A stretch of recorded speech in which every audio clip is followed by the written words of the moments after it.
नमस्कार दोस्तों, कैसे हैं आप लोग। बिहार के मुख्यमंत्री नीतीश कुमार की स्थिति ठीक नहीं लग रही है।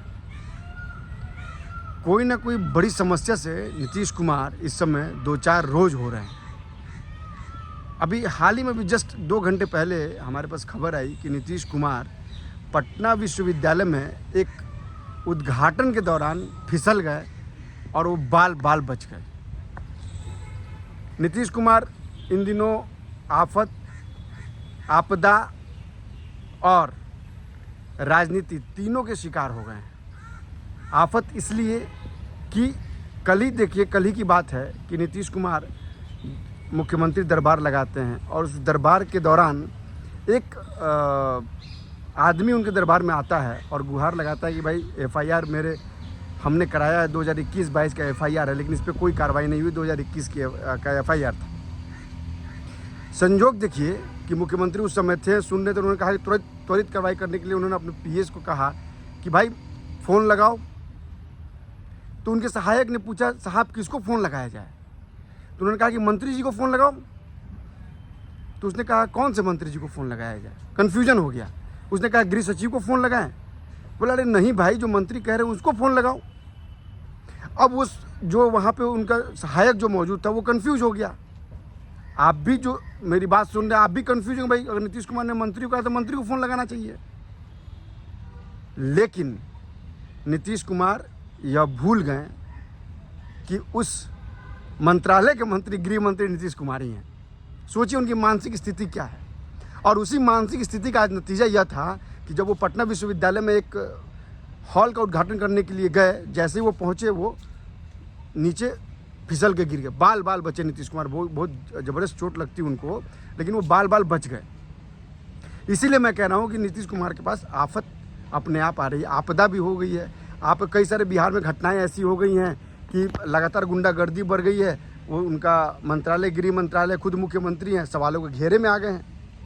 राजनीतिक आफत भी उनके साथ आ गई, उनके साथ खेल हो गया। लालू यादव ने खेल कर दिया, अपने बेटे को राष्ट्रीय स्तर पर उन्होंने स्टैब्लिश कर दिया। नीतीश कुमार को एक तरह से साइडलाइन कर दिया गया। नीतीश कुमार कह रहे हैं कि 2 अक्टूबर से चुनावी रैलियां करेंगे लोकसभा चुनाव के लिए, विधानसभा चुनाव के लिए, जो 5 राज्यों में होने वाले हैं। लेकिन इन सब के बीच जो नीतीश कुमार के साथ हो रहा है वो बहुत अच्छा नहीं हो रहा है। यह नीतीश कुमार के लिए बहुत शुभ नहीं है। जैसी घटनाएं उनके साथ हो रही है वो वाकई यह समझने के लिए बाध्य कर रही है कि आखिर नीतीश के साथ ऐसा क्या हो गया कि लगातार दुर्घटनाएं उन्हीं के साथ हो रही हैं। उन्हीं के साथ ऐसा संयोग क्यों हो रहा है? क्यों नीतीश कुमार के साथ ही राजनीति हो रही है? क्यों नीतीश कुमार फिसल के गिर रहे हैं? क्यों नीतीश कुमार को कोई चीज़ याद नहीं रह रहा है? क्यों वो भुलक्कर जैसे काम कर रहे हैं? आखिर वजह क्या है? क्या बेचैनी नीतीश कुमार है? इन सबको समझना पड़ेगा। आज इसी वीडियो में हम एनालाइज करने जा रहे हैं। दरअसल क्या है कि नीतीश कुमार की मानसिक स्थिति इस समय ठीक नहीं है। नीतीश कुमार के साथ जिस तरह से राजनीति हो रही है और जिस तरह से उन्हीं के मित्र लालू यादव ने दगाबाजी कर दी उनके साथ। दगाबाजी मैं इसलिए कह रहा हूँ कि नीतीश को यह समझ में नहीं आया, अनप्रेडिक्टेबल नीतीश को, कि लालू यादव क्या चाल चल रहे हैं। लालू यादव ने मुंबई में अपने बेटे तेजस्वी यादव को स्टैब्लिश कर दिया राष्ट्रीय राजनीति में। तो ना इनको संयोजक बनाया गया, ना इनको प्रधानमंत्री पद का उम्मीदवार बनाया गया। अब नीतीश कुमार की इसकी वजह से मानसिक स्थिति जो है वो बिल्कुल विचलित हो गई है। तभी तो वो बोल रहे हैं गृह मंत्री, राज्य गृह मंत्रालय उन्हीं के पास, और कह रहे हैं कि मंत्री को फ़ोन लगाओ। सोचिए आप इनके स्तर क्या है, कहाँ सोच जा रही है इनकी। आज लगातार चलते चलते सब पूरा ज़मीन वहाँ सपाट था जहाँ उद्घाटन करना था, अचानक फिसल के नीचे गिर गए। मैंने जो ऊपर कवर पेज पे जो अपने वीडियो में फ़ोटो लगाया है, उस फोटो में आप देखेंगे नीतीश कुमार गिर रहे हैं। एरो लगा के मैंने दिखाया है, आप देखिए कैसे नीतीश कुमार गिर रहे हैं। चलते चलते और नीतीश कुमार धड़ाम नीचे गिर गए। यह है नीतीश कुमार की स्थिति। दरअसल इसमें दोष नीतीश कुमार का नहीं है, इसमें दोष है नीतीश कुमार के सपने का पलीता लगना, सपना चकनाचूर होना।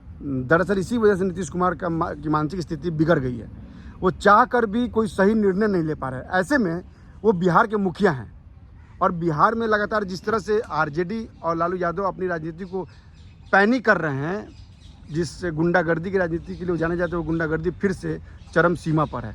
लिहाजा नीतीश को समझ में नहीं आ रहा है कि बिहार की जनता के प्रति वो जवाबदेही हैं और राष्ट्रीय स्तर पर भी वो लगातार हर पार्टी को एकजुट करने के लिए आगे बढ़ रहे थे।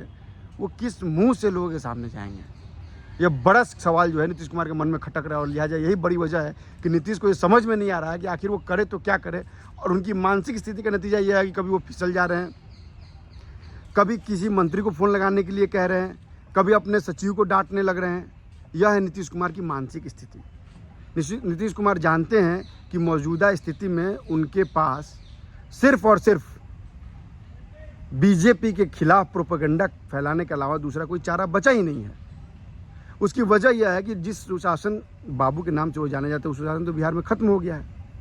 आए दिन बिहार में क्राइम का रेट जो है वो पहले की तुलना में कई गुना बढ़ गया बीजेपी से संबंध तोड़ने के बाद से। कुछ हमारे दर्शक इस पे आपत्ति जता रहे थे, ये कह रहे थे कि भाई कि आप नीतीश कुमार के खिलाफ ही खबर क्यों बता रहे हैं। मैं नीतीश कुमार के खिलाफ नहीं बता रहा हूँ, मैं किसी का पक्ष नहीं ले रहा हूँ। मैं तो जो घटनाएं हो रही हैं उसका विश्लेषण कर रहा हूँ और आपके ऊपर छोड़ता हूँ कि आप सोचिए कि आप ऐसी स्थिति में क्या सोचेंगे, क्या कहेंगे, आपका विश्लेषण क्या होगा। आप सोचिए कि एक राज्य का मुख्यमंत्री, एक राज्य का मुखिया जिसके पास खुद मंत्रालय है, वो कहता है कि मंत्री को फ़ोन लगाओ, उसकी मानसिक स्थिति कैसी है। और वैसे आदमी के हाथ में बिहार की बागडोर है। जो आदमी राष्ट्रीय राजनीति करना चाहता है, जो आदमी ये सोचता है कि हम राष्ट्रीय राजनीति के आधार पर एक बड़ा बदलाव लाएंगे, वो आदमी क्या बदलाव लाएगा। जिस आदमी को संयोजक नहीं बनाया गया, जो पीएम पद का उम्मीदवार नहीं है, जिस कांग्रेस को का साथ छोड़ के नीतीश कुमार श्रद्धेय अटल जी के साथ आए थे, बीजेपी के साथ आए थे, आज उसी के साथ बैठ के राजनीति कर रहे हैं, उसी के साथ बैठ के रणनीति बना रहे हैं। सनातन के विरोध इतना बड़ा बयान दिया जाता है, उसके लिए वो कुछ बोलते नहीं हैं। तो आप बताइए कि क्या ऐसे में नीतीश कुमार को सुशासन बाबू कहना, और जो जैसे उनकी स्थिति है ऐसे में उनकी राष्ट्रीय राजनीति क्या देश के लिए लाभदायक होगी, क्या देश उससे आगे बढ़ेगा, यह सोचने वाली बात होगी।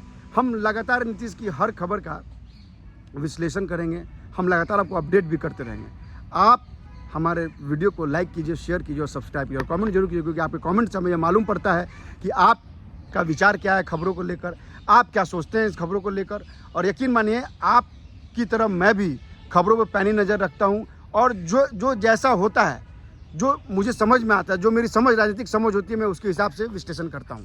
आप हमारे वीडियो को मैं फिर रिक्वेस्ट करता हूं कि लाइक कीजिए, सब्सक्राइब कीजिए और शेयर कीजिए। नमस्कार।